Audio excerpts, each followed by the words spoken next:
Benjamin Osé, je suis enseignant-chercheur à l'ENI de Tarbes et je suis aussi membre du LGP, donc Laboratoire Génie de Production, et plus particulièrement dans l'équipe Mavericks où on fait de la robotique. On ne fait pas de micro-robotique au LGP, mais par contre, Mickey, Raconto Drabé, qui est un de mes collègues, et moi-même, nous venons de Besançon, qui est un gros pôle de micro-robotique. Et donc, on va vous présenter les travaux qu'on avait réalisés là-bas et puis un état de l'art international. Donc, le titre, c'est la micro-manipulation robotique. Donc, déjà, commençons par considérer les différents objets et la taille des objets que nous allons manipuler. Donc, si on regarde cette échelle, on peut voir qu'on va à peu près du nanomètre à l'échelle macro, humaine, où on va pouvoir en fait se positionner au niveau de la micromanipulation dans une dimension qui est entre 1 micromètre et 1 millimètre. Pour des ordres de grandeur, si on prend la taille d'un cheveu, c'est à peu près entre 80 et 100 microns, et pour le diamètre du cheveu, et pour le diamètre d'une cellule, c'est à peu près 7 micromètres. Au vu de ces dimensions, ça va être difficile pour l'homme de manipuler ces différents objets. Donc pour pouvoir faire des tâches de caractérisation, pour faire des tâches d'extraction ou d'assemblage, on va s'aider de robots. Donc en termes de robotique, il y a différents types d'appareils. Il va y avoir des robots de petite taille, comme on peut voir ici, qui soient mobiles ou pas mobiles. Comme ici, on peut voir un drone, et ici, des petites capsules qui vont aller soit dans les vaisseaux sanguins, soit dans le tube digestif. Donc au niveau des tailles, on peut avoir des tailles de millimétriques à centimétriques, où on va avoir une grosse importance en termes de précision. Et donc en termes de précision, ce que j'entends par là, c'est la résolution, la répétabilité et la justesse des robots pour pouvoir réaliser les différentes tâches. Avant d'avancer plus vite et de vous présenter des robots un peu plus récents, je vais d'abord vous parler un peu des problématiques présentes dans la micro-robotique et dans la micro-manipulation particulièrement. Dans un premier temps, ce qu'on peut voir sur les vidéos en haut à gauche, c'est la problématique des forces subasiques. À ces dimensions, la gravité est plus vraiment un problème parce que les objets ne pèsent pas lourd. Par contre, le fait de lâcher un objet va devenir quelque chose d'assez compliqué.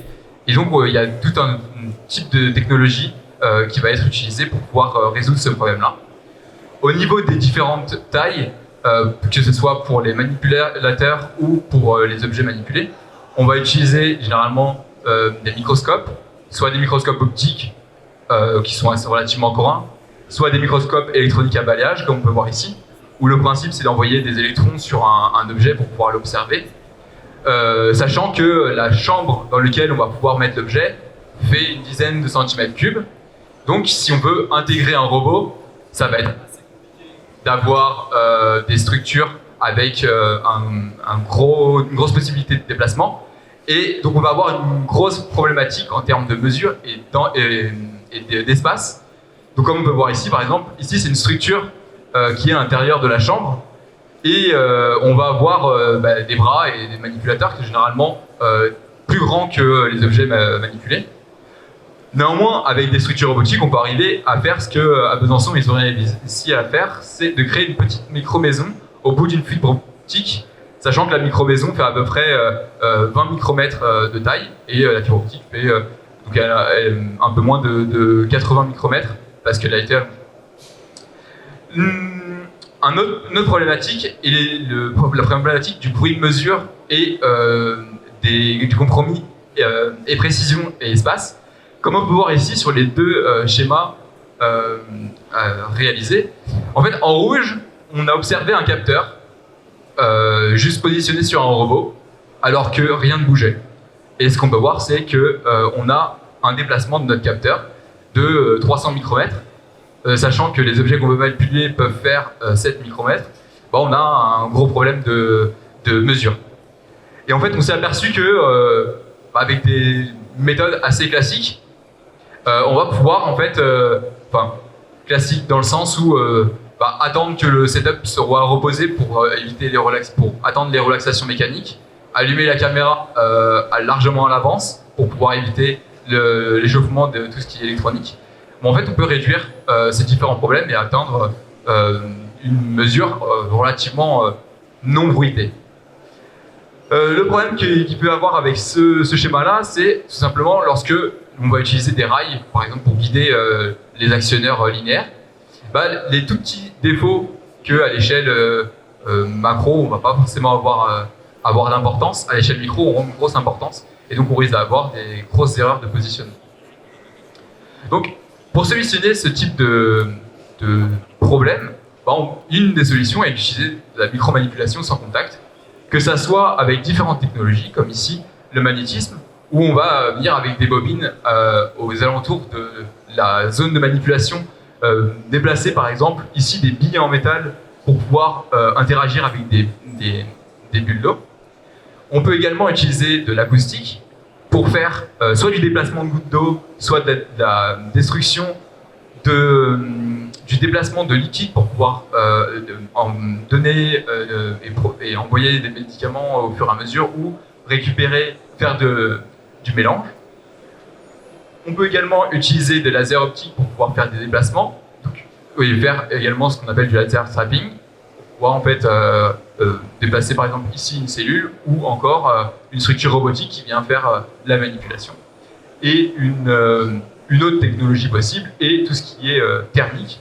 Ici, on vient avec un laser chauffer l'eau pour pouvoir faire un mouvement de convection et déplacer une structure qui va pouvoir être soit l'objet manipulé, soit une structure robotique par entière.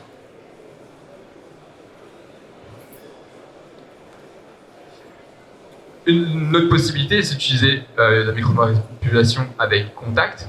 Ici, on a un micro-robot mobile actionné magnétiquement qui va venir au contact d'une sonde de force. Et en fait, si on regarde cette structure-là, elle a été réutilisée sur une structure qu'on peut voir ici, donc beaucoup plus grosse, pour pouvoir avoir un peu plus de dextérité et avoir différentes informations à base de sondes où on va venir pouvoir faire de la manipulation et de l'assemblage et venir positionner cet assemblage et ces pièces au niveau du capteur pour pouvoir réaliser une mesure. Donc ici, on a une structure robotique assez imposante et donc une autre solution, c'est d'utiliser des structures avec des robots beaucoup plus petits en taille. Ici, on a un robot qui fait la taille d'une pièce à peu près de 2 euros, où on va utiliser des articulations en silicone pour pouvoir en fait réaliser différents mouvements. On peut voir qu'en fait, que ce soit ce robot ou ce robot-là, qui sont relativement très proches, on va pouvoir réaliser en fait 4 degrés de liberté grâce à l'ouverture et fermeture de la pince directement intégrée dans la plateforme. Et donc si on regarde en termes de possibilités, c'est un des avantages de réduire la taille de ces robots, c'est d'augmenter la rapidité du robot. Ici, on a une tâche de pick and place ralentie 10 fois. Donc en fait, là, on peut faire 10 pick and place d'une pièce en moins d'une seconde. Donc en gros, on peut avoir une capacité de faire des déplacements et de la manipulation très rapide.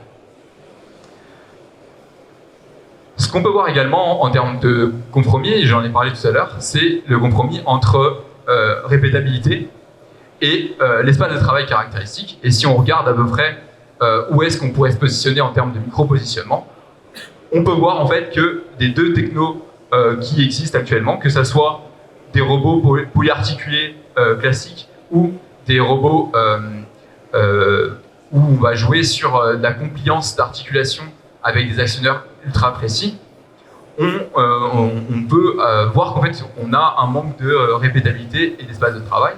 Et un des résultats de ma thèse lorsque j'étais à Besançon était de regarder si un autre groupement de robots appelé robot parallèle continu, donc composé d'articulations flexibles où en fait ça va être ici des câbles reliés à une plateforme, si ce type de structure en fait pouvait avoir une bonne répétabilité, sachant que intrinsèquement, vu qu'on n'a pas d'articulation, on a moins de jeu mécanique et la flexibilité apporte une large déformation.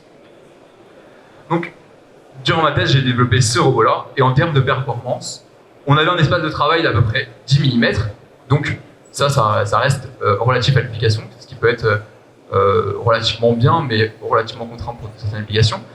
Et en termes de répétabilité, on avait une répétabilité inférieure à 20 nanomètres et une justesse inférieure à 3,3 micromètres, donc qui pourrait répondre tout à fait aux applications de microprocesseurs. L'avantage aussi de ces structures continues avec des éléments flexibles, c'est le fait qu'on peut changer leur échelle en gardant certaines propriétés constantes. Donc ici, on a un robot industriel, enfin non, pas industriel, mais un robot réalisé au laboratoire à FemtoST, mais dans des objectifs médicaux et pas industriels justement, où on va venir avec des fils en verre, positionner une plateforme relativement précisément. Et d'un point de vue industriel, ici, on est venu dans le cadre d'un projet ANR avec l'université de Compiègne, modifier une structure industrielle en une structure continue et réaliser son pendant à partir de structures et d'impression 3D relatifs aux petites échelles, donc pour réaliser une structure donc là, exactement la même, mais à base de fibres optiques et de convoyeurs magnétiques avec une masse au final qui fait moins de 80 mg.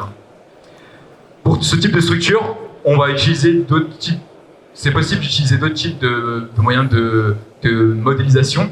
Où ici, on a utilisé un logiciel qui s'appelle SOFA, développé à Lille, qui permet d'utiliser des éléments finis pour pouvoir développer ces structures.